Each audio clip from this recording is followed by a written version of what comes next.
Pahalgam attack ಆದ ನಂತರ ಮಾನ್ಯ ಮುಖ್ಯಮಂತ್ರಿ ಸಿದ್ದರಾಮಯ್ಯನವರು ಯುದ್ಧ ಬೇಡ ಅಂತೇಳಿ ಹೇಳಿ ಶಾಂತಿ ಮಂತ್ರವನ್ನು ಪಠಿಸಿ ಪಾಕಿಸ್ತಾನಿಯರಿಗೆ ಹೀರೋ ಆಗಿ ಪಾಕಿಸ್ತಾನಿ ಮಾಧ್ಯಮಗಳಲ್ಲಿ ಅವರಿಗೆ ಬಹಳ ದೊಡ್ಡ ಪ್ರಚಾರ ಸಿಕ್ಕಿತ್ತು.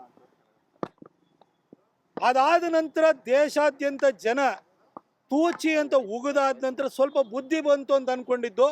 ಆದರೆ ಇವತ್ತು ಬೆಳಗಿನ ಜಾವ ಆಪರೇಷನ್ ಸಿಂಧೂರವನ್ನು ಮಾಡಿದ ನಂತರ ನಮ್ಮ ಕರ್ನಾಟಕ ಕಾಂಗ್ರೆಸ್ನವರು ಮನುಕುಲದ ಅತ್ಯಂತ ಶಕ್ತಿಯುತ ಶಸ್ತ್ರ ಎಂದರೆ ಶಾಂತಿ ಅಂತೇಳಿ ಹೇಳ್ಬಿಟ್ಟು ಗಾಂಧೀಜಿಯವ್ರನ್ನ ಕೋಟ್ ಮಾಡಿದ್ದಾರೆ. ಅದನ್ನು ಮತ್ತೆ ಜನರಿಂದ ಬ್ಯಾಕ್ಲ್ಯಾಶ್ ಆದ ಕೂಡಲೇ ಡಿಲೀಟ್ ಮಾಡಿದ್ದಾರೆ.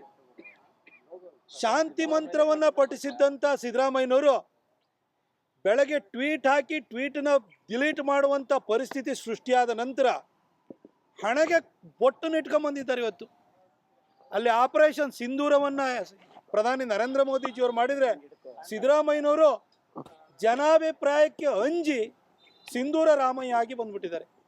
ಇದು ಹಿಂದೂಗಳು ದೇಶವಾಸಿಗಳು ಒಗ್ಗಟ್ಟಾಗಿದ್ದರೆ ಈ ರೀತಿ ಪಾಕಿಸ್ತಾನ ಪರವಾಗಿ ನಿಲ್ಲುವಂಥ ಒಂದು ಧರ್ಮೀಯರನ್ನು ಓಲೈಸುವಂಥ ರಾಜಕಾರಣಿಗಳಲ್ಲೂ ಕೂಡ ನಡುಕವನ್ನು ಮೂಡಿಸ್ಬೋದು ಅನ್ನೋದಕ್ಕೆ ಸಿದ್ದರಾಮಯ್ಯನವರು ಇವತ್ತು ಬೊಟ್ಟಿಟ್ಕೊಂಡು ಬಂದಿರುವಂಥದ್ದೇ ಒಂದು ದೊಡ್ಡ ಸಾಕ್ಷಿ ಅಂತ ಹೇಳಲಿಕ್ಕೆ ಬಯಸ್ತೀನಿ.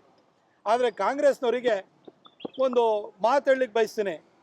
ಯಾವಾಗಲೂ ಗಾಂಧೀಜಿನ ಕೋಟ್ ಮಾಡಿ ಶಾಂತಿ ಹೇಳ್ತೀರಿ.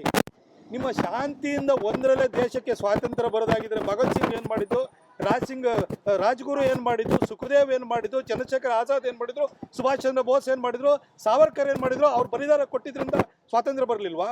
ಗಾಂಧೀಜಿಯವರ ಬರೀ ಶಾಂತಿ ಮಂತ್ರದಿಂದ ಬಂತ?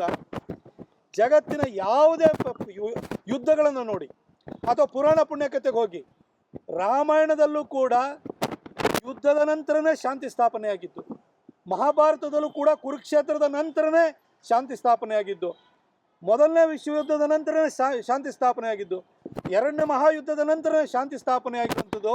ಶಾಂತಿ ಸ್ಥಾಪನೆಯಾಗೋದು ಯುದ್ಧದ ನಂತರ, ಶತ್ರುಗಳನ್ನು ಮಟ್ಟ ಹಾಕಿದ ನಂತರನೇ. ಶಾಂತಿ ಸ್ಥಾಪನೆಯ ದೃಷ್ಟಿಯಲ್ಲೇ ಆಪರೇಷನ್ ಸಿಂಧೂರವನ್ನು ಮಾಡಿರುವಂಥದ್ದು. ಈ ರೀತಿ ಗಾಂಧೀಜಿಯವ್ರನ್ನ ಹಿಗ್ಗಾಮುಗ್ಗ ಎಗ್ಗಿಲ್ಲದರೆ ಅವರನ್ನು ಕೋಟ್ ಮಾಡುವಂತಹ ಚಾಳಿಯನ್ನು ಕಾಂಗ್ರೆಸ್ನವ್ರು ಬಿಡಬೇಕು.